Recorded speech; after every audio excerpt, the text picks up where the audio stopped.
आज आपण fish fry ही recipe करणार आहोत। मसाल्याचं कोटिंग निघू नये म्हणून मी इथे आवश्यक अशा टिप्स सांगितल्या आहेत। अगदी प्रमाणबद्ध रेसिपी आहे। चला तर व्हिडिओला सुरुवात करूया। नमस्कार, मराठी अन्नपूर्णामध्ये तुमचं मनापासून स्वागत करते। तर फिश फ्राय करण्यासाठी इथे मी सुरमई माशाचे एकूण 7 असे पीसेस करून घेतलेले आहे। सगळ्यात अगोदर आपल्याला पीस हे 2-3 पाण्याने स्वच्छ असे धुवून घ्यायचे आहे। त्यानंतर या पीसला आलं आणि लसूणची पेस्ट सुरुवातीला लावून घ्यायची आहे। आता सुरुवातीलाच आलं लसूणची पेस्ट आपण लावणार आहोत, कारण की ती व्यवस्थित फिशमध्ये छान अशी मुरते। त्यानंतर ही पेस्ट फक्त मागे पुढे न लावता अगदी चारी बाजूंनी ही पेस्ट लावायची आहे। ही एक महत्त्वाची टिप आहे। मसाल्याचं कोटिंग निघू नये म्हणून फक्त मागे पुढे हे मसाले न लावता चारी बाजूंनी जर लावले तर आपण जे कोटिंग लावणार आहोत ते निघत नाही फ्राय करताना। त्यामुळे अशा पद्धतीने तुम्ही आलं लसूणची सुरुवातीला पीसेसला पेस्ट अशी लावून घ्यायची आहे। त्यानंतर थोड्या वेळासाठी हे मुरवत ठेवायचे आहे। आता आपण इथे मसाला करून घेणार आहोत।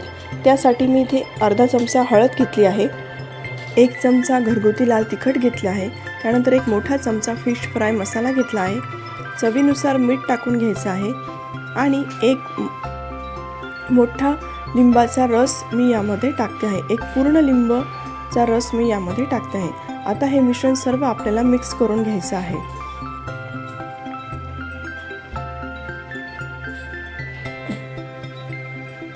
मिश्रण आता छान मिक्स करून झालं की यामध्ये मी आता थोडंसं पाणी घालणार आहे, कारण थोडंसं पाणी घालून मिश्रण भिजवलं की ते फिशला व्यवस्थित बसतं। तर जास्त पाणी घालायचं नाही आहे। व्हिडिओत दाखवल्याप्रमाणे आपल्याला पाण्याचं प्रमाण ठेवायचं आहे। बघू शकता अशा पद्धतीने तुम्ही मसाला बनवू शकता। तर हा मसाला बनवून झाल्यानंतर आपण सर्व माशांना मसाला लावून घ्यायचा आहे। आता हे पावडर मसाले सुद्धा फक्त मागे पुढे न लावता चारी बाजूंनी व्यवस्थित लावून घ्यायचे आहे। पूर्ण मसाले हे व्यवस्थित माशांमध्ये लावले गेले पाहिजे, म्हणजे आपण ज्यावेळेस मासे हे मॅरिनेट करायला ठेवू त्यावेळेस ते व्यवस्थित आतपर्यंत मुरतात। अशा पद्धतीने तुम्ही सर्व माशांना मसाले हे लावून घ्या। माशांना मसाले लावून झाल्यानंतर आपल्याला हे साधारणपणे 1 तास मॅरिनेट करायला बाहेरच ठेवायचे आहे आणि 1 तासानंतर आपण हे फिश फ्राय करणार आहोत। आता आपल्याला वरचं कोटिंग करून घ्यायचं आहे। त्यासाठी मी 1 वाटी रवा घेतला आहे, त्यामध्ये थोडीशी अर्धा चमचा हळद घेतली आहे, घरगुती लाल तिखट टाकलं आहे, त्यानंतर थोडासा मी यामध्ये फिश मसालासुद्धा टाकला आहे आणि चवीनुसार याच्यामध्ये थोडंसं मीठ टाकून घ्यायचं आहे। आता हे कोटिंगसुद्धा मिक्स करून घ्यायचं आहे। नुसतं कोटिंग लावलं तर ते सपक लागतं, त्यामुळे हे सगळे मसाले घालणे यामध्ये आवश्यक आहे। तुम्ही यामध्ये थोडंसं 2-3 चमचे तांदळाचं पीठसुद्धा टाकू शकतात, पण मी यामध्ये फक्त आता रव्याचाच वापर करते आहे। आता 1 तासानंतर आपण फिश फ्राय करून घ्यायचे आहे। हे बघा, सर्व बाजूंनी सर्व हे कोटिंग आता लावून घ्यायचं आहे। चारी बाजूंनी पूर्ण हे कोटिंग लावून घ्यायचं आहे। व्यवस्थित दाबून असं हे कोटिंग भरायचं आहे। हे बघू शकता तुम्ही, व्हिडिओत दाखवल्याप्रमाणेच तुम्ही कृती करा।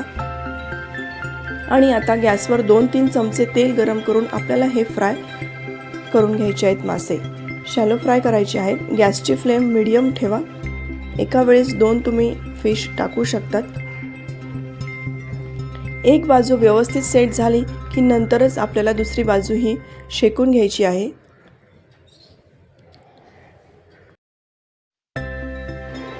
फिश हे दोन्ही बाजूनी 5 ते 10 मिनिटं व्यवस्थित फ्राय करून घ्यायचे आहे। फ्राय करताना गॅसची फ्लेम लो टू मीडियम अशी ठेवायची आहे। फिश हे व्यवस्थित फ्राय करून झाले आहेत। अशाच पद्धतीने सर्व फिश हे फ्राय करून घ्यायचे आहे। जर तुम्हाला हा व्हिडिओ आवडला असेल तर व्हिडिओला लाईक करा, शेअर करा, चॅनलला सबस्क्राईब करा। भेटू आपण पुढच्या रेसिपीमध्ये। तोपर्यंत धन्यवाद।